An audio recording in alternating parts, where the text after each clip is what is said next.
they both use the treadmill every single day, and every single time one of them watches an educational video, or one of them watches an action movie, what's going to end up happening? They're both still going to end up in better shape, right? Because they're both still using a treadmill. So it doesn't matter what they're doing on the treadmill. It doesn't matter what they're watching on the treadmill. The fact that they're using the treadmill is going to have a certain effect on them. It's going to have a certain impact upon them. So that is what is meant by the medium is the message. It's the idea that when you go on social media, you might be on social media because you want to read the news, or you want to do research for a school project, or you want to chat with some friends, or you want to look up clips of movies and TV shows. You could be on it for any reason, right? But ultimately, the reason that you're on it matters less than the fact that you're on it at all. So there are certain inherent effects that come from social media. So social media will affect us in some way just because we are using it. It doesn't matter how we're using it. That is what I want to focus on more today. The inherent internal impact of social media. So it doesn't matter, again, what you're doing on it. What matters is that you're using it, period. And we're all using social media, right? And none of us are going to stop using social media, right? Myself included. So it's important to be aware of how it's affecting us because we never stop using it, right? Its use is absolutely pervasive.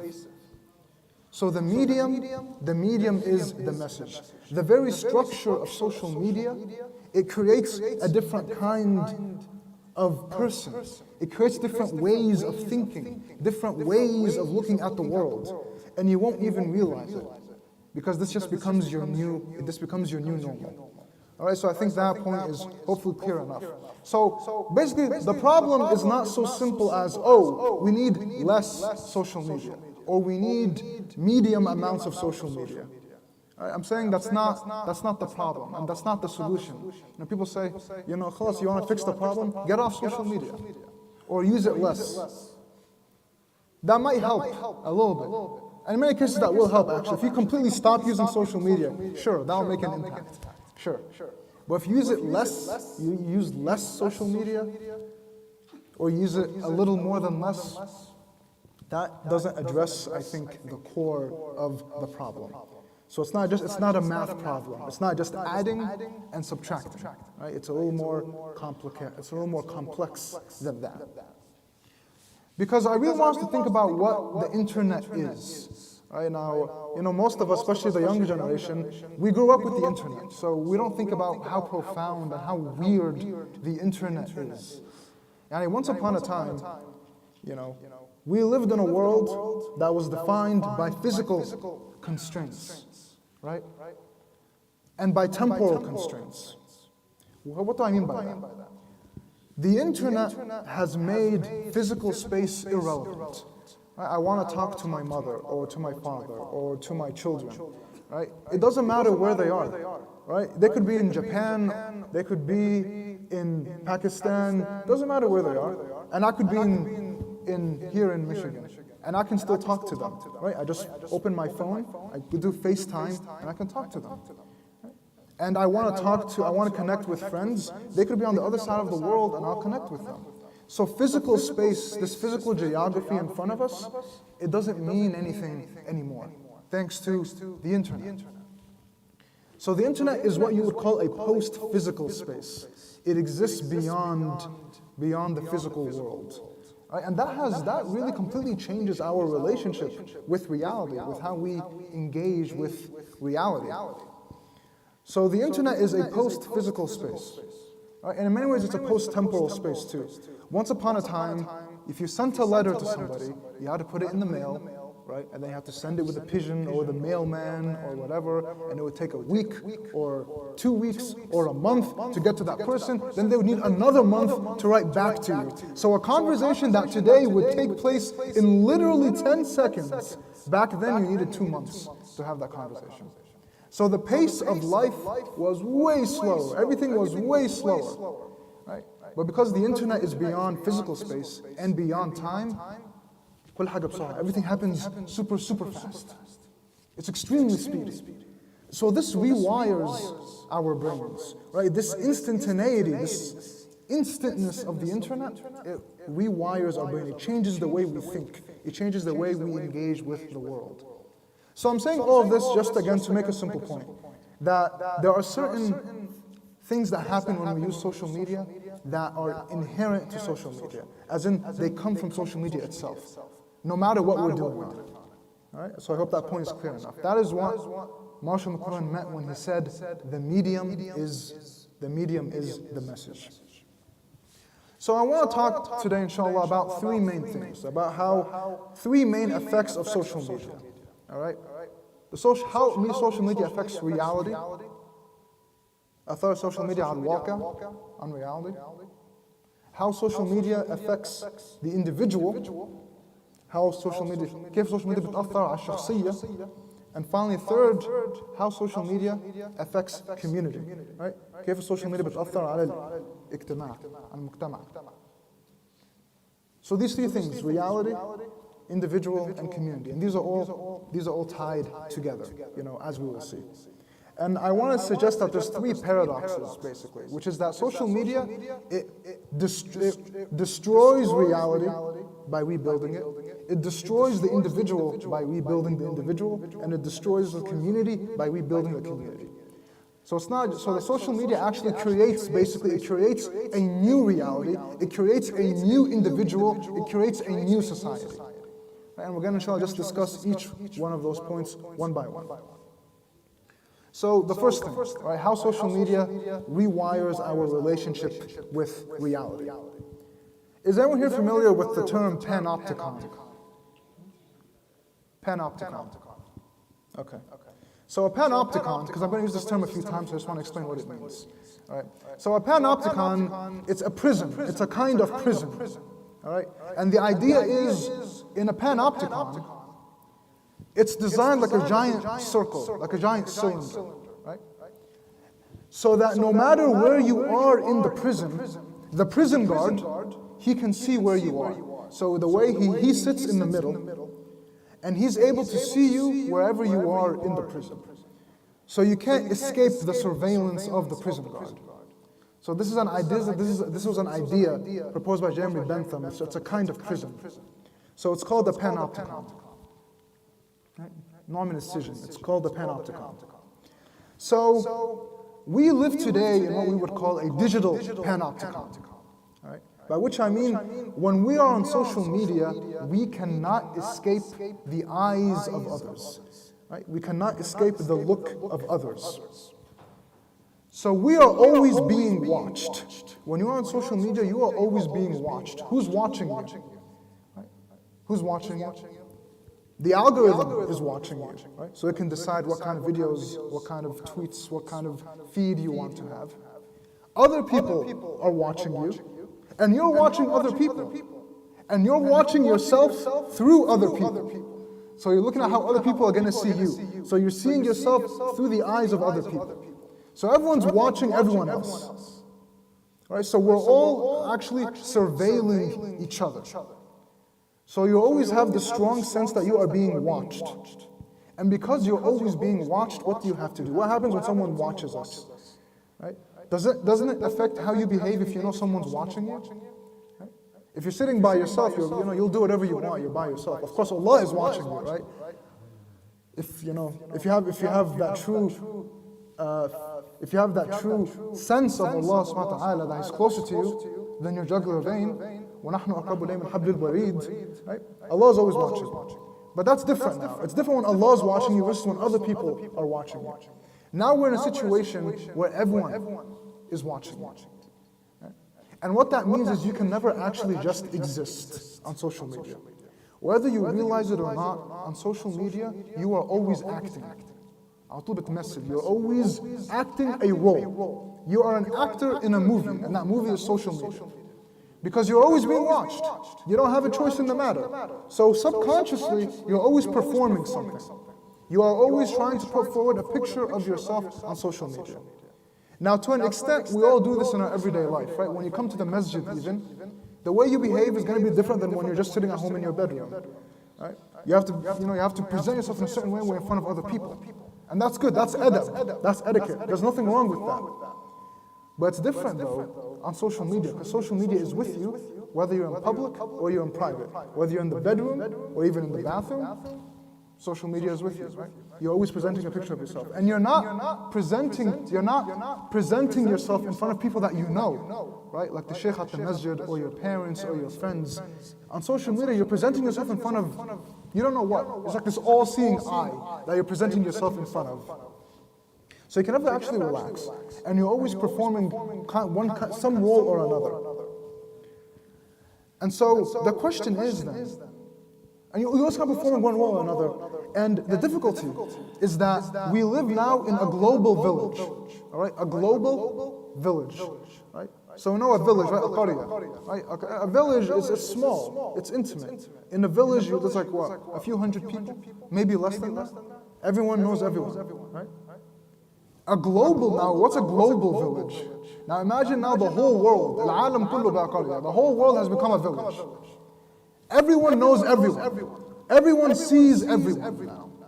Right? So the world now is a global village. Now usually in a village, because it's so small, you know everyone and they know you, and there's a level of trust. You trust each other. There's ukhuwah, there's companionship with one another. So you understand one another, and that affects how you treat one another. Now the problem is that in a global village, everyone knows everyone, but no one knows anyone. Right? In a village, everyone knows everyone and they actually know them. In a global village though, everyone knows everyone now. You can see, you can look up anyone you want. You can talk to anybody you want. So everyone knows everyone, but you don't have that sort of close companionship, that brotherhood, that ukhuwah, that intimacy that you have with people in real life. You don't have it on social media. And so you have the worst of both worlds.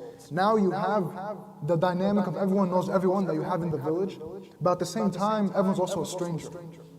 So it all feels like we know each other because we can see each other and talk to each other, but there's none of that relationship history.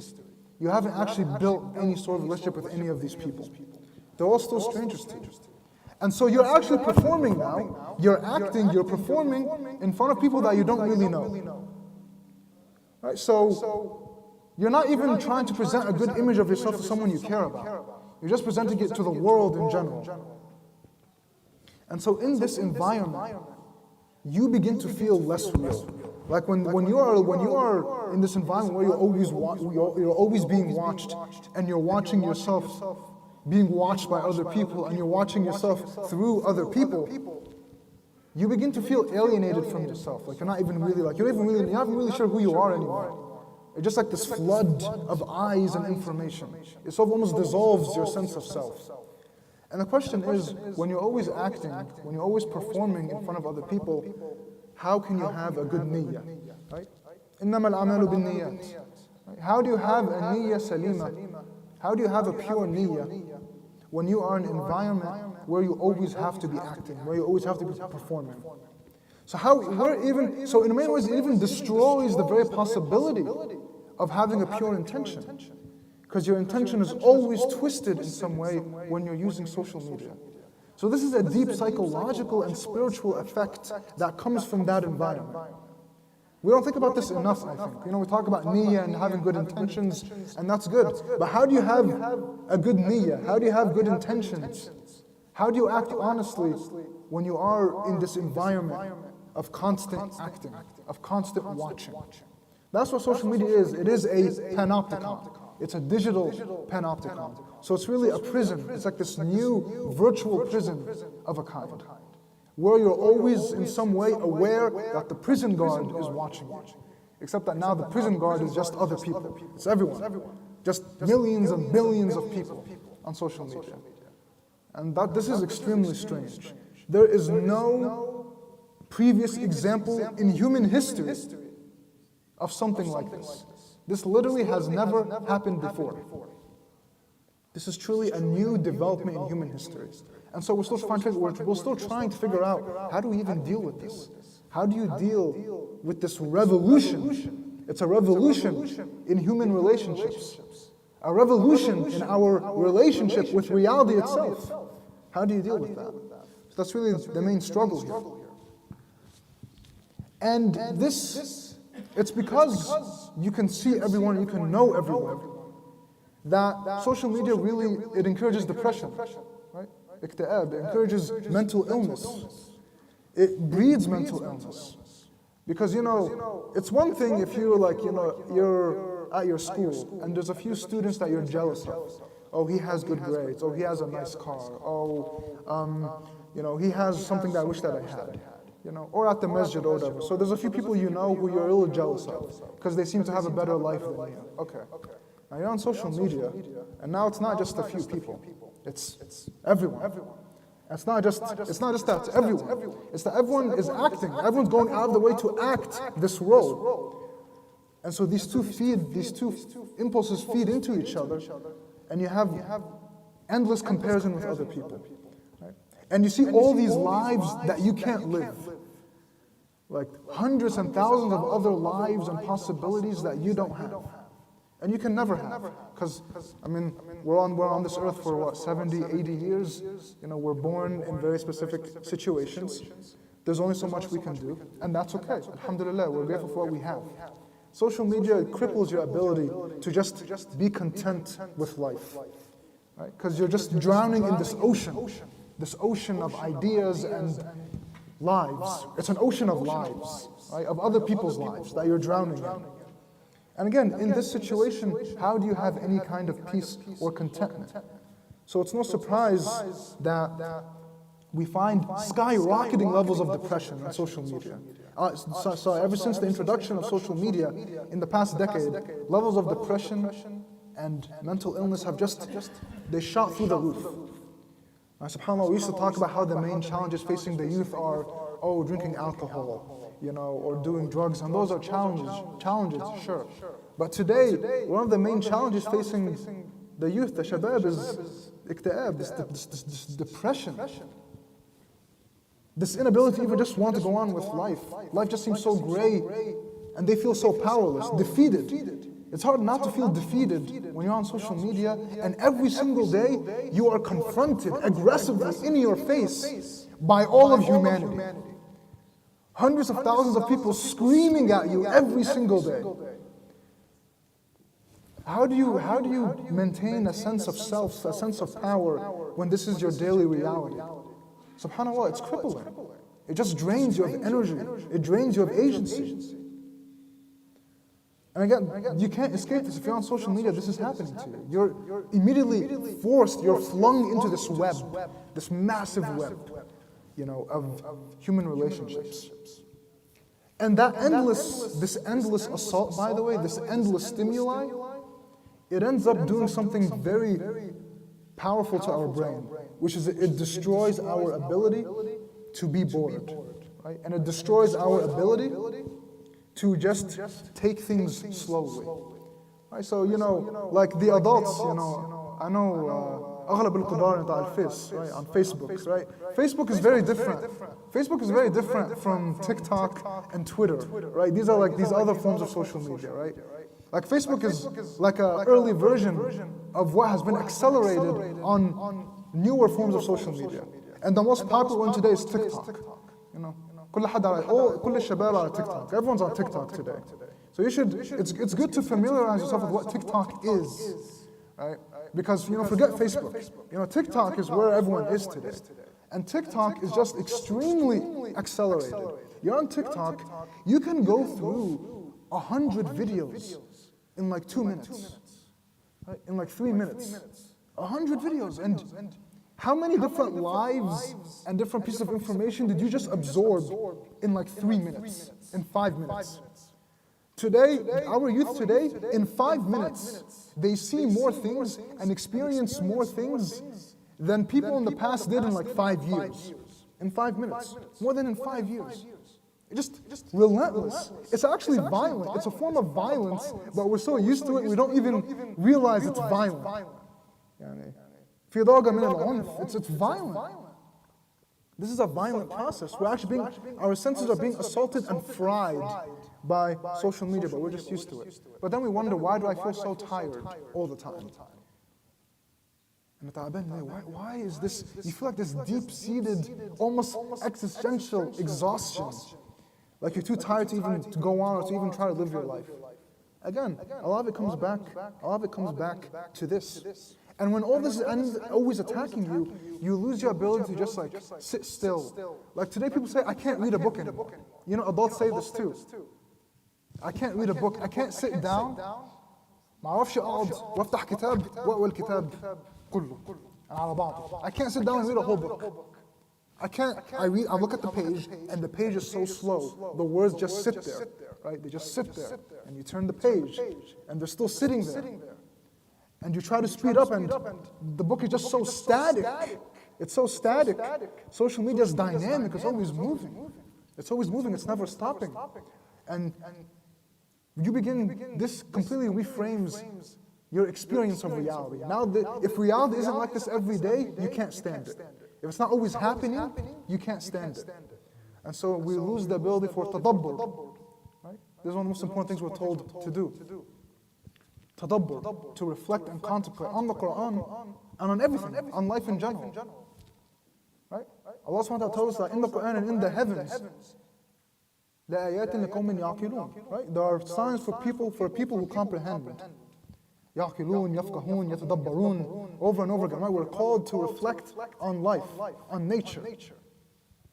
Right? On the sky, on the stars in the sky. We can't even see the stars now because of light pollution, so never mind. You know, we're asked to reflect on everything.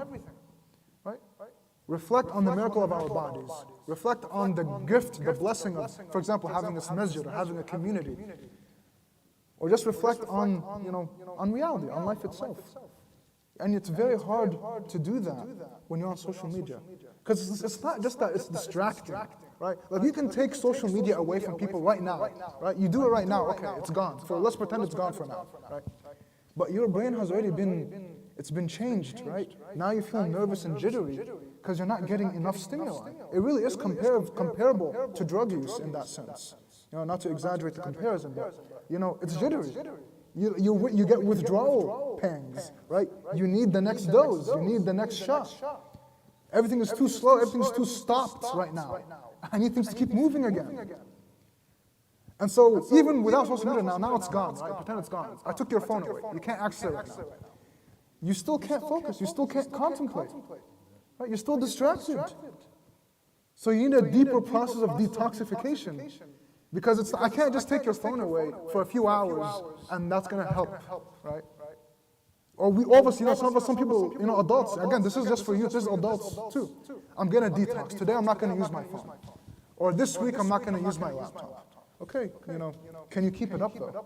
Right? And it's not practical to keep it up, right? Because everything's online now. Right? All of our work is online now. I work as a journalist. When I did an internship in journalism, my very first day, my advisor, she asked me, she said, do you have Twitter? I said, no. She said, you need a Twitter. I said, why? She said, you can't be a journalist without being on Twitter. If you're not on Twitter, you won't be able to keep up with all the news. You won't be able to make your connections. So I said, I don't really want to use Twitter. She said, no, you have to get Twitter.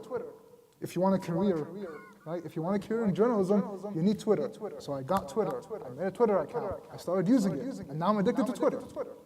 See how it happens? Just like that. And unfortunately, again, my point is all of us are sort of forced into this. Because so much, especially after COVID now, everything is online. Right? Everything's on the internet, everything's on social media. So really we have to think hard and deep about how we want to deal with this because it's almost inescapable. It's almost inescapable. Right? So that's how social media reframes our relationship with reality. Wow, okay, subhanAllah, time goes fast. So moving on to point number 2. How social media affects our relationship with our community, right, with the mujtama. Social media and the internet in general tends to give rise to very specialized subcultures, all right, specialized subcultures. So you'll have very, very specific communities. Now, I think the youth will be aware, for example, of fandoms, right? So you have communities that are built around like Harry Potter. Like, this is a Harry Potter community, or there's a Star Wars community. So I'm gonna go online on Reddit or Twitter or whatever, and I'm gonna talk with other people who like Harry Potter. So, you make your community, you form this new virtual community based around you liking the same piece of media, right? The same intellectual property, the same book, the same movie, the same franchise, whatever it is. So that's pervasive, that's very widespread online. But there's also more eccentric and more niche subcultures that social media tends to cultivate. And this is because, again, everything's interconnected, so people find each other from all around the world. And also because the internet, again, is so fast, and social media is so fast, you're always looking for something new. So you're always looking for stranger and stranger kinds of community and engagement. Right? Because again, this is how it's rewiring your brain. Now, it's not enough to just read an interesting article or watch a funny video. You want more. You need more stimulation, and so you're slowly pushed to more and more extreme forms, to more and more stimulating kinds of engagement. And so you have these very strange subcultures that develop online because of this hunger for novelty, this hunger for newness. You want something new. This is the mantra of social media. Right? حاجة جديدة. You want something new. So these very niche subcultures are fostered online. Okay? And here's the thing. These communities that you find online, they develop their own language. Right? Because they're their own community. It's a new community, مجتمع جديد online, right? And now they have their own language. عندهم لغة جديدة. They have their own language online, right? And so they have this new slang, and people who are part of the community, they understand each other, right? So now, how do you confirm that you're part of this community? You have a certain way of talking to each other that says you're in this community, right? Assalam'Alukum, right? You say this when you see a fellow Muslim, right? Assalamu'Alaykum, alaykum assalam. This is a greeting, you're signaling that we are brothers in Islam. We are part of a community now, right? Now a lot of these online communities, they're the same way. They have their own new languages online. But the problem is that these communities, they're all online, right? And so when, say for example, you have a teenager who's in part of this online community, right? Now they come back to the real world, where their parents are, where their siblings are, where their classmates are, And the people around them, they don't know this language, right? They don't know this language that they know, in their new community online, right? And so, they're like, so then slowly you begin to think of other people like, look at these people, like they don't know anything. Like I have a whole life online that my parents know nothing about. That my friends know nothing about. And again, this isn't even necessarily a bad community. Maybe it's a good community, But whatever, I'm saying, the teenager begins looking at the world and saying, I'm like in my own special place online. And all these people around me, they don't know my language. They don't know my vocabulary. They seem kind of, I don't know, maybe, I don't want to say dumb, but they seem kind of like backwards. They don't get me. They don't understand me. The way my friends in this community, this online community do. They don't speak the language, they don't have the slang. If I make this joke, they won't get it. If I say this greeting, they won't get it. And so subhanAllah, just like that, through these very niche subcultures online, people, especially young people, begin to feel isolated from the real life community. Right? They say, so it begins to feel to them like their real community, their real home is on this forum, or on this website. That's their real home. And this community that they're in here in the physical world, it's not as real. It feels less real than their virtual community. That feels more real to them than this community here, in their neighborhood or at the masjid or at their school or wherever they are. Right? So online feels more real. It begins to feel more real. And this actually then ties to my next point about how this affects the individual. There's a new movie, the new movie out, Avatar. Has anyone watched Avatar? I assume. Okay, well, anyways, putting aside that movie, the word avatar, right? It's often been used on the internet. When we say avatar in the context of the internet, what are we talking about? Right? People say this was more common back in the day, right? We have our online avatars, right? So here's me, Ahmed, in the physical world. And I have an avatar on the internet. So there's an Ahmed on the internet and there's an Ahmed in the real world, right? Now the Ahmed on the internet is not exactly like the Ahmed sitting here right now at this table, right? But it's a version of me. So this is my avatar. This is the body I use to travel on the internet, to travel in social media. Right? Now what happens though is that the more you use social media and the more you use the internet, for a lot of people, something weird happens. Instead of thinking that their real body and instead of thinking that your real body and the real you is here in this world, it begins to feel like the version of you that's online, your avatar is the real you. Right? So Ahmed isn't the guy sitting at this table. Ahmed is the person that's on Twitter or on this website. That's the real Ahmed. That's the real me. That's where I can be myself. And so people end up, feeling almost alienated from their own physical bodies, right? Like it almost feels like the world of social media, the world of the internet, that is more real in a fundamental way than the world of the dunya, than this physical world, right? And so using social media actually ends up encouraging this way of thinking about yourself, where you are some disembodied spirit or soul wandering through social media. That's the real you. And you can change yourself as you like on social media, because when you're on social media, you're acting, right? So you can change your acting. You can change your performance to be whatever you want to be, right? Whereas when you're here in this physical body on earth, you can't change yourself however you want, right? You're limited by your physical body. You're not limited that way online. When you're on social media or you're on the internet, you can change yourself however you want. So some people begin to feel, well, since I can do whatever I want on social media, that's the real me. And the version of me that's stuck in this body, here in this physical world, here in Michigan, that's not the real me, because I can't express all the parts of me that I can express online. And so eventually, again, the online community and the online individual, that feels more real. That feels more real than, for many young people, that feels more real than their physical, real life community. That feels more real than their own physical bodies, in the physical world. So social media actually makes the physical body optional in some ways, right? It shows that you can exist as this pure, mind, traveling through the internet. And again, when you're online, there's no physical boundaries.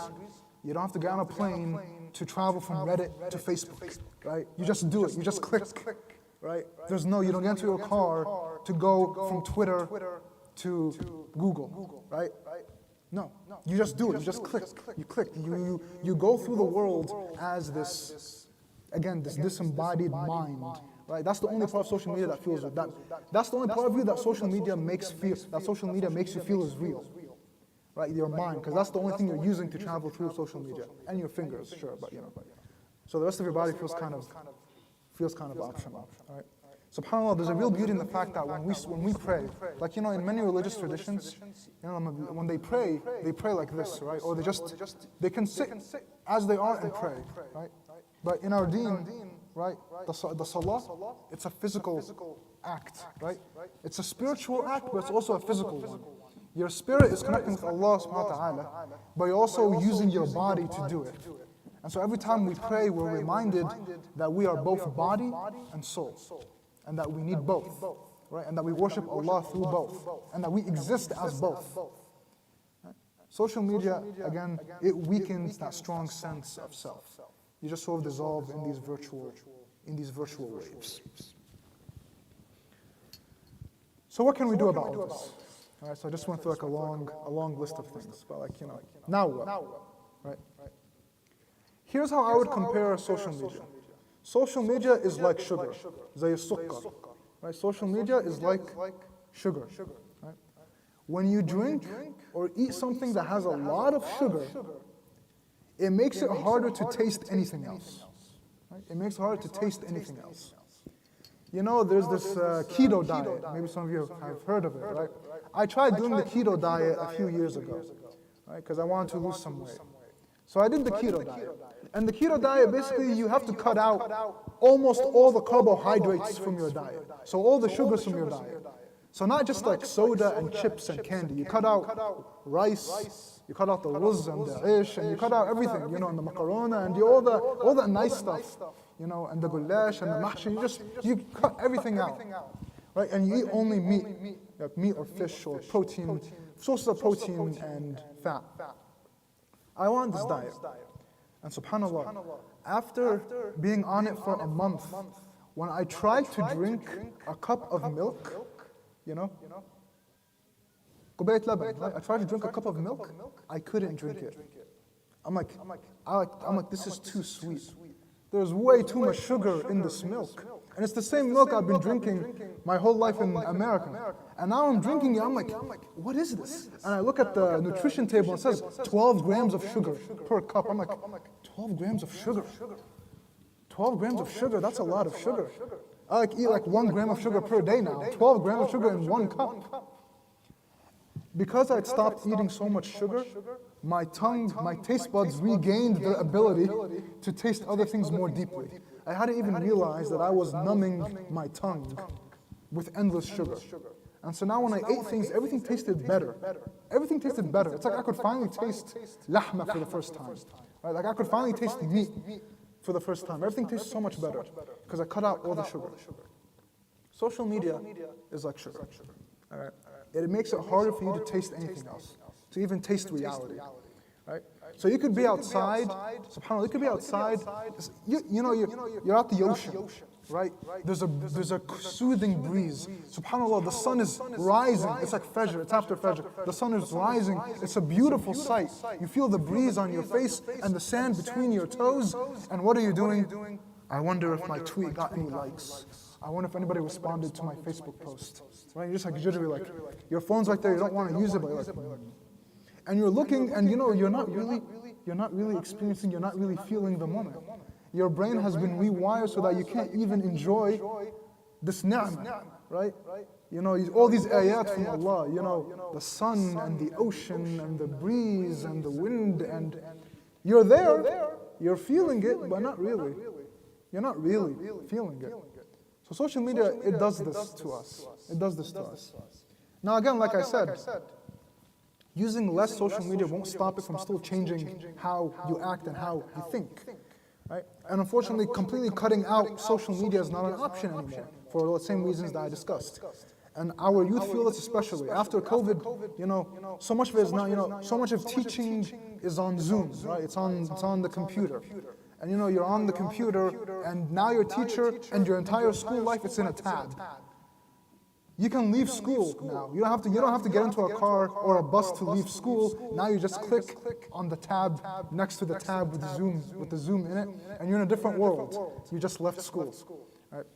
So it's very hard. It's very hard. And social media is spreading. It really is. It is causing, and this is well documented now. It is causing elevated rates of anxiety and depression and mental illness and whatnot. And so, because this is a collective, communal problem, what we really need is a communal solution. Right? Now, I have a confession to make. I don't really know how to fix this problem. Okay. It's like, I know you're sitting there now hoping now, inshallah, I'm going to give you some solutions and some, here's how we can, here's one, two, three, here's how we, as a community, overcome this. If I knew the solution, I think we'd all already know the solution. The truth is, subhanAllah, the problem is so new, and how it's affecting us is so new that we don't even have the language, we don't even have the vocabulary to explain what's happening to us. There are new kinds of thinking, new kinds of being that are being created by social media that we don't even have words for yet. So we're still living in the past, we're still catching up with social media and how it's changing us. So in these conditions of accelerated speed, it's very hard to get ahead of the problem and try to fix it. So what we really need is, I think, as a community, we need an adab of social media. And we need a fiqh of social media. Right? And it's something that our scholars, of course, there's a project that our scholars, our shuyukh, not me, our scholars need to work on. But also as a community, need to also figure out together how we can live our principles, as Muslims on social media. And again, we need to stop thinking in this naive way where, okay, I'll just put like website controls on social media for my children, right? So that they can't go on certain websites. Okay, first of all, just so you know, children are very tech savvy. They know how to get past these monitors, okay? They know how to get past these firewalls, okay? You know, they form groups that actually get together and they figure out together how to get past these parental firewalls. Okay, and so trying to control your children by just locking them out of the online world, it's not going to work. And they know it better than you do. I'm sorry, they do. They do. They know it better than you do, and better than you will ever know, unless you become like an IT specialist or something. So we shouldn't be trying to like basically lock up our children and keep them away from social media. That's gonna fail. The same way that if you live in the United States of America, you can't just send your children to school, then take them to the masjid, then take them back home and hope that nothing affects them, right? No, khalas, you're in the society. You're in the water. You are fish swimming in water, and the water is poisoned, right? So what are you gonna do about it? Right? How do you do it? How do you detoxify the water? How do you clean the water? Or rather, actually, how do you vaccinate your children? Right? How do you vaccinate your children? How do you strengthen their immune system so that when they get poisoned, they're not affected? That's really what we need. That's the deeper question. How do you make people who are able to go on social media and they use social media, they're using Twitter, they're using Facebook, they're being attacked by all the stimuli, and they're still able to maintain a strong center? They're still capable of a pure niyyah. They're still capable of extensive tadabbur. How do you create the kind of Muslim who is going to be able to use social media while not being, destroyed by it, ultimately, right? So we need to vaccinate our children. You build trust with your children, right? You want to have that kind of relationship where you can talk with each other honestly about the internet, about social media. Not that you're hunting them and they're trying to outpace you, right? We don't want that sort of adversarial relationship, We want a relationship built on trust when it comes to social media. Right? So if we as parents are worried about our children and how they use social media, well, first of all, I would say, worry about yourself, first of all, right? Because even the parents are on social media, and everything I just described, it's happening to you too. It's happening to you too. This is why adults who 10 years ago could read several books in like a day or in a week, they can barely read 2 pages today. They're being affected the same way. So first of all, this problem affects adults too. So there's that. But after that, and that's all the more reason for us, inshallah, to open a dialogue with our children honestly about how to navigate the internet and its many dangers in a safe way. Because at the end of the day, eventually your children will grow up and they'll move out and they'll live their lives, and you want to have given them the tools to manage these challenges so that they're not crippled and destroyed by social media. So that we're not crippled and destroyed by social media. So this is a family effort. This is a community effort, right? We all have to work on this together to, again, create a sort of adab of social media, to create a sort of fiqh of social media. I know that's not really a concrete solution, right? But I'm hoping that this, I just want to at least indicate the direction we should start moving in, because I think, again, a lot of the level of the discussion around social media remains very simplistic, right? Like we know there's a problem, but we're probably not approaching it in the right way. So that's what I have to offer. Jazakallah khairan for your patience and for your attention. I know at times my language probably got a little difficult, a little tangled. I hope I was still able to convey most of what I wanted to. And if you have any questions, inshallah, I'm happy to address them or answer them to the best of my ability. Jazakallah khairan. Assalamu alaikum wa rahmatullahi wa barakatuh.